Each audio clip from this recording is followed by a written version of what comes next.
കേരളത്തിൽ നടക്കാനിരിക്കുന്ന നിയമസഭാ തെരഞ്ഞെടുപ്പിൻ്റെ ഏറ്റവും പ്രധാനപ്പെട്ട രാഷ്ട്രീയ പ്രശ്നമായി SDPI എന്ന ന്യൂനപക്ഷ പാർട്ടി സ്വീകരിക്കുന്ന നിലപാടുകൾ മാറുകയാണ്.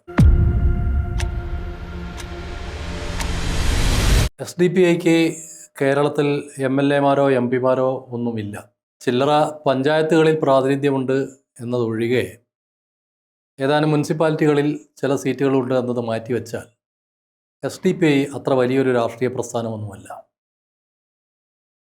പക്ഷേ ഇന്ന് SDPI ഇടതുപക്ഷ ജനാധിപത്യ മുന്നണിയെ പിന്തുണയ്ക്കും എന്ന് പ്രഖ്യാപിച്ച് രാഷ്ട്രീയ പ്രചാരണം ശക്തിപ്പെടുത്തിയതോടുകൂടി കേരളത്തിലെ എല്ലാ മുന്നണികളിലും അതിൻ്റെ അലയൊലികൾ പ്രകടമാണ്.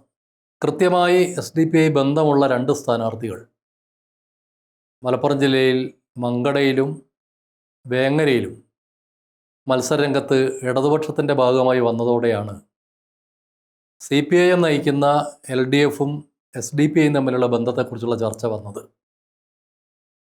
മഞ്ചേശ്വരം പോലെ BJPക്ക് ജയസാധ്യതയുള്ള ഒരു മണ്ഡലത്തിൽ SDPI സ്ഥാനാർത്ഥിയെ നിർത്തിയത് ഈ ചർച്ചയുടെ മുന്നൊരുക്കം സൃഷ്ടിച്ച ഘടകമാണ്.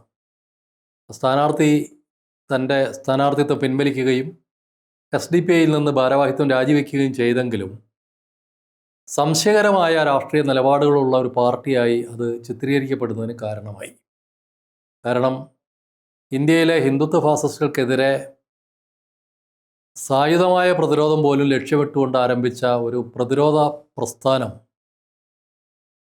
മുന്നണി രാഷ്ട്രീയത്തിൻ്റെ ചലന നിയമങ്ങളിൽപ്പെട്ട് ഊർധ്വശ്വാസം വലിക്കുന്നതിൻ്റെ ചിത്രമാണ് ഇപ്പോഴുള്ളത്. കടുത്ത അഭിപ്രായ വ്യത്യാസം ആ പാർട്ടിയിലെ നേതാക്കളുടെ ഇടയിലുണ്ട്, അണികൾക്കിടയിലുണ്ട്, വലിയ ആശയക്കുഴപ്പമുണ്ട്. SDPIയുമായുള്ള ബന്ധത്തിൻ്റെ പേരിൽ UDFും LDFും BJPയും ഒക്കെ വാഗ്വാദങ്ങളിൽ ഏർപ്പെട്ടുകൊണ്ടിരിക്കുകയാണ്. യഥാർത്ഥത്തിൽ സംഘപരിവാർ ബാബറി മസ്ജിദ് തകർത്തതിന് പിന്നാലെ വിവിധ സംസ്ഥാനങ്ങളിൽ ന്യൂനപക്ഷ സമുദായങ്ങളിൽ ഉണ്ടായ ഉത്കണ്ഠയും അരക്ഷിതത്വവുമൊക്കെ പുതിയ രാഷ്ട്രീയ പാർട്ടികൾക്ക് രൂപം കൊടുത്ത സാഹചര്യമുണ്ട്. എല്ലാ സംസ്ഥാനങ്ങളിലും ആ പ്രക്രിയ നടന്നിട്ടുണ്ട്. കേരളത്തിലാകട്ടെ അതിൻ്റെ തോത് വളരെ വലുതായിരുന്നു. കേരളത്തിൽ അബ്ദുൽ നാസർ മദനി രൂപം കൊടുത്ത PDP എന്ന പാർട്ടി വന്നു. ഇബ്രാഹിം സുലൈമാൻ സാട്ട് രൂപീകരിച്ച INL എന്ന പാർട്ടി വന്നു.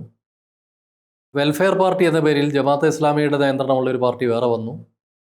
ഏറ്റവും ഒടുവിലാണ് Social Democratic Party of India എന്ന പേരിൽ കുറേ കൂടി ശക്തമായ നിലപാടുകളുള്ള ഒരു പാർട്ടി രൂപപ്പെടുന്നത്. ഈ നാല് പാർട്ടികളും പല ഘട്ടങ്ങളിൽ ഏതെങ്കിലും ഒരു മുന്നണിയുടെ ഭാഗമായി മാറുന്നതിന് വേണ്ടി ശ്രമിച്ചിട്ടുണ്ട്. ആ പാർട്ടികളിലെല്ലാം പിളർപ്പുകളും കൊഴിഞ്ഞുപോക്കുകളും ഉണ്ടായിട്ടുണ്ട്. തീർച്ചയായിട്ടും ആദ്യം പറഞ്ഞ മൂന്ന് പാർട്ടികളും ഇപ്പോൾ താരതമ്യേന ദുർബലമായ ഒരു രാഷ്ട്രീയ പരിസരത്താണ് നിൽക്കുന്നത്. PDP പേരിന് മാത്രമേ ഉള്ളൂ. INL പിളർപ്പുകൾ നേരിട്ട് ദുർബലപ്പെട്ടു. വെൽഫെയർ പാർട്ടി മുന്നണികൾക്ക് പുറത്ത് നിർത്തപ്പെടുന്നു. SDPI ആകട്ടെ LDFുമായി ചേർന്ന് പോകാൻ ആഗ്രഹിക്കുന്നു. കേരളത്തെ സംബന്ധിച്ച് മുസ്ലിം ലീഗ് പോലെ ന്യൂനപക്ഷങ്ങളുടെ പ്രാതിനിധ്യം വലിയ തോതിലുള്ള ഒരു പാർട്ടിയെ എതിർക്കുന്നതിന് വേണ്ടിയും മുസ്ലിം ലീഗിൻ്റെ നിലപാടുകൾ ശരിയല്ല എന്ന് സ്ഥാപിക്കുന്നതിന് വേണ്ടിയും മുസ്ലിം ലീഗും കോൺഗ്രസുമായുള്ള ബന്ധത്തെ വിമർശനാത്മകമായി സമീപിച്ചുകൊണ്ടുമാണ് PDPയും INLും വെൽഫെയർ പാർട്ടിയും SDPIയും ഒക്കെ പ്രവർത്തിച്ചുകൊണ്ടിരുന്നത്. വെൽഫെയർ പാർട്ടി മാത്രമാണ് ഇടക്കാലത്ത് UDFുമായി ഒരു ബന്ധം സ്ഥാപിച്ചെടുത്തത്. മറ്റുള്ള പാർട്ടികളൊക്കെ പരോക്ഷമായും പ്രത്യക്ഷമായും LDFുമായി സഹകരിക്കാനാണ് ആഗ്രഹിക്കുന്നത്. ആ പാർട്ടികളുടെ നേതാക്കളെല്ലാം കരുതുന്നത് അവരൊക്കെ ഇടതുപക്ഷ രാഷ്ട്രീയമാണ് കൈകാര്യം ചെയ്യുന്നത്, ഇടതുപക്ഷ മനോഭാവമുള്ളവരാണ്, അതുകൊണ്ട് LDFുമായി ചേർന്ന് പോകുന്നതാണ് അവരുടെ രാഷ്ട്രീയത്തിന് നല്ലത് എന്നാണ്. പക്ഷേ LDFിനെ സംബന്ധിച്ച് അവരെ തള്ളാനും കൊള്ളാനും കഴിയാത്ത സ്ഥിതിയാണ്. ഇബ്രാഹിം സുലൈമാൻ സേട്ട് ഹർകൃഷൻ സിംഗ് സുർജിത്തിൻ്റെ ഉപദേശമനുസരിച്ചാണ് INL രൂപീകരിച്ചതെങ്കിലും 35 കൊല്ലം പുറത്ത് നിർത്തിയതിന് ശേഷമാണ് INLനെ മുന്നണിയിലേക്ക് എടുക്കാൻ CPIM തയ്യാറായത്.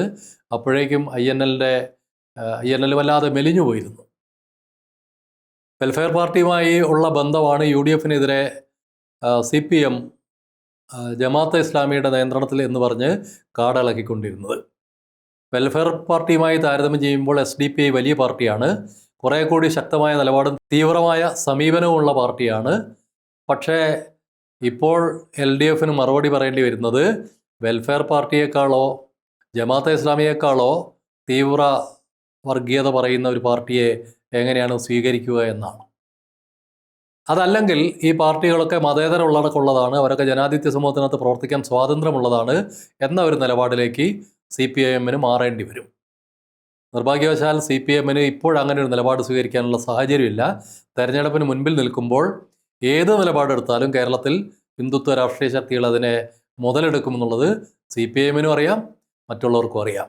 മാത്രവുമല്ല BJP കുറേ കൂടി ആഗ്രഹിക്കുന്നത് CPIM-ൻ്റെ നേതൃത്വത്തിലുള്ള LDF-ൻ്റെ ഭരണമാണ് എന്ന ചുറ്റുപാടുണ്ട്. BJP പ്രത്യക്ഷമായും പരോക്ഷമായും CPIM-ൻ്റെ ഒരു ഭരണം ഒരു വട്ടം കൂടി വരാൻ ആഗ്രഹിക്കുന്നുണ്ട്. അവരത് മറച്ചു വയ്ക്കുന്നില്ല. പല മണ്ഡലങ്ങളിലും BJP-യും അവരുടെ സഖ്യകക്ഷികളും CPIM-നെ സഹായിക്കുന്ന നിലപാടുകളാണ് സ്വീകരിക്കുന്നതെന്ന് രഹസ്യമായും പരസ്യമായും BJP-യുടെ നേതാക്കൾ തന്നെ പറഞ്ഞുകൊണ്ടിരിക്കുന്നുണ്ട്. അല്ലാതെയും ജനങ്ങൾക്കതറിയാം. അതുകൊണ്ട് യഥാർത്ഥത്തിൽ LDF ഇപ്പോൾ ചെന്ന് വിട്ടിട്ടുള്ളൊരു വിഷമവൃത്തത്തിലാണ്. ഒരു ഭാഗത്ത് BJP-യും മറുഭാഗത്ത് SDPI-യും എന്ന ഒരു തെരഞ്ഞെടുപ്പിലേക്ക് LDF-ന് പോകേണ്ടി വരുമ്പോൾ സ്വാഭാവികമായും അവരെ പിന്തുണയ്ക്കുന്ന ജനവിഭാഗങ്ങളിൽ വലിയ ആശയക്കുഴപ്പമുണ്ടാവും, വലിയ പ്രതിഷേധങ്ങളുണ്ടാവും. ഒരുപക്ഷെ 2026-ലെ നിയമസഭാ തെരഞ്ഞെടുപ്പിൻ്റെ ബലാബലത്തെ മാറ്റിമറിക്കുന്ന ഒന്നായി ഈ സഖ്യം മാറാനും സാധ്യതയുണ്ട്. എന്തായാലും സമീപ ദിവസങ്ങളിൽ വരാനിരിക്കുന്ന രാഷ്ട്രീയ ചർച്ചകളിൽ SDPI ഇപ്പോൾ മുന്നോട്ട് വെച്ചിട്ടുള്ള രാഷ്ട്രീയ സമീപനം മുന്നണികൾക്കിടയിൽ വലിയ തോതിൽ ചർച്ച ചെയ്യപ്പെടും. പ്രത്യേകിച്ച് LDF-നകത്ത് അത് വലിയ ചലനങ്ങൾ ഉണ്ടാക്കും എന്ന കാര്യത്തിൽ തർക്കമില്ല. കാരണം മുസ്ലിം വർഗീയതയുമായി ബന്ധപ്പെട്ട്, ന്യൂനപക്ഷ വർഗീയതയുമായി ബന്ധപ്പെട്ട് CPIM സമീപകാലത്ത് നടത്തിയ വളരെ വികറസായ ഒരു പ്രചാരണ പ്രവർത്തനങ്ങൾക്ക് ഇപ്പോൾ അവർ തന്നെ കുഴിച്ച കുഴിയിൽ അവർ ചാടുന്ന ഒരവസ്ഥയിലേക്ക് കാര്യങ്ങൾ എത്തുന്ന സാഹചര്യമുണ്ട്.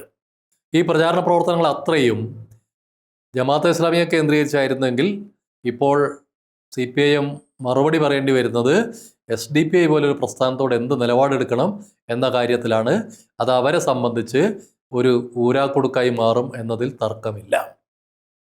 വരുന്ന ആളുകളിൽ ഈ പ്രതിസന്ധിയെ എങ്ങനെയാണ് LDF-ഉം CPIM-ഉം മറികടക്കുക എന്നത് കാത്തിരുന്ന് നമുക്ക് കാണാനേ സാധിക്കുകയുള്ളൂ.